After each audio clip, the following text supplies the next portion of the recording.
Oi, gente, eu sou a Renata Cavalcante de Oliveira. Esse é o artigo Entre Fotografias e Cavalos, as imagens como dispositivo de fabulação. Eu vou falar um pouquinho do resumo aqui para vocês, depois eu vou apresentar as fotografias. No resumo, eu coloquei: esse artigo apresenta reflexões sobre duas imagens, nas quais eu e meu irmão Ramon estamos em cima de cavalos. E aí a ideia é revisitar memórias, acessar teorias, e aqui eu cito alguns autores, como Didi Huberman, Walter Benjamin e Roland Barthes. Eu vou narrando as fotografias, discutindo e relacionando com o trabalho, inclusive, de algumas artistas aqui, Aline Mota e Sara Perovic. Essa pesquisa se encontra lá no PPG Artes da UFC. Na verdade, é uma pesquisa bem maior, são 8 fotografias. Aqui é um trechinho só, onde eu estou falando de 2 fotografias. A pesquisa começou em 2020 e, desde então, venho trabalhando nisso. Assim. Vou começar falando para vocês como eu achei as fotografias. A minha família sempre gostou de fotografar, né? A gente ganhou uma máquina de fotografia nos anos 90, e os meus irmãos ganhamos um tio. Isso é um parque de diversão para a criança. Minha mãe nunca gostou de fotografia, então ela, na verdade, destruía as imagens, né? Ela disse que não se reconhecia, que achava triste. Então, eu e minha irmã, Roberta, a gente tinha a missão de esconder as fotografias, às vezes debaixo do colchão, dentro sei lá, assim, de um buraco na parede, até em todos os locais possíveis, além dos cadernos, dos livros. Fiz muitas mudanças, assim, na minha fase adulta, e mudança de casa, aí fui perdendo algumas coisas, natural também, né? E aí, no começo da pandemia, esse ano maluco, além de um governo fascista, né, para completar. E aí eu fui achando algumas coisas na minha casa, assim, ficando muito tempo em casa, tendo esse privilégio. Achei esses livros onde as fotografias estavam, assim. E foi uma oportunidade de trabalhar com elas, de fabular, assim. De certo, eu não sei quem salvou quem, né? Porque foi uma oportunidade de me debruçar, de pensar narrativamente, então, o que poderia acontecer com essas imagens, né? O que poderia juntar as pessoas e acontecer outras histórias, assim.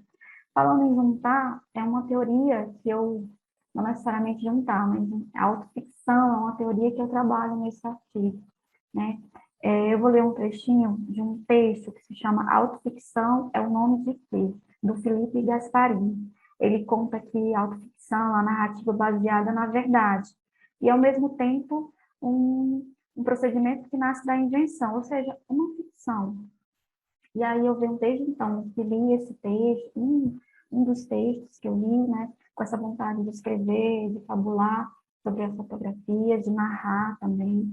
Eu iniciei o projeto lá em 2020, assim, com muita vontade de falar das imagens afetivamente, contar sobre as histórias que as imagens me despertavam, contar também das histórias da minha família em torno das imagens também. A ideia era juntar as pessoas e poder fabular juntos.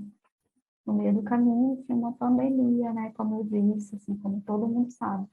E a ideia não deu muito certo, assim, uma fadiga virtual de ter que encontrar as pessoas. Encontrar não dava, né, mas encontrar virtualmente, estar conversando ali, rolou também uma certa fadiga, e também a gente não tinha muito ânimo, né, e possibilidades, assim, para estar conversando sobre isso. De certo que aí eu fui juntando e pensando no que fazer, assim, a primeira parte é essa, falar efetivamente, assim, o que foi possível fazer. Essa foi a primeira imagem, deixa eu mostrar para vocês, ver se vai, que eu encontrei, que eu chamo de foto 1, que é o meu irmão Ramon em cima de uma égua.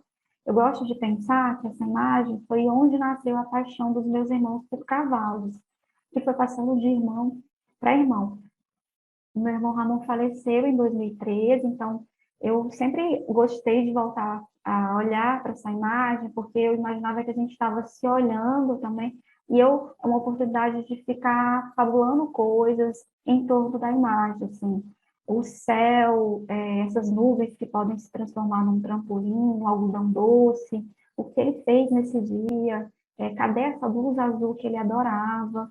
Do lado, de camisa branca, é meu irmão Rodrigo, e ao lado do Rodrigo está meu primo dessa época, que faz sinal de hang loose, dizendo que está tudo bem, esse com a blusa estampada e calção azul também.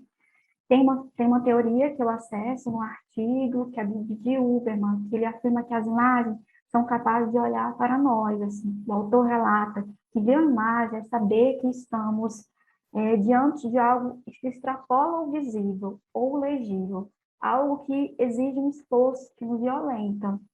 Né? Isso também aponta para outra teoria, que eu trabalho também no meu artigo, que é do Walter Benjamin, que é a aura, né? Que ele fala que é a capacidade conferida aos objetos de erguer o olhar para aquele que nos olha, que olha, né? Eu acho que essas teorias estão nas fotografias, exatamente por esse essa possibilidade, esse espaçamento de quem olha, de quem é olhado, né? Uma das coisas que eu falo também, assim, no artigo, na pesquisa. Aí tem a foto 2, que foram só 2 fotos para o Enácio aqui, que é a minha em cima de um cavalo de madeira. Essa, na verdade, eu não achei. Já estava comigo há um tempo, né? Na verdade, porque minha mãe sempre gostou de destruir as imagens, e eu andava com essa fotografia como uma prova da minha infância, porque todas as outras se perderam ou não existiram, na verdade. E aí eu comecei a relacionar a imagem 1 com a imagem 2, com a foto 2, que é a minha, além dos aspectos estéticos também, que a gente observa, né, a postura, o enquadramento também, todas essas coisas eu fui trabalhando, fui conseguindo narrar também, além desses elementos.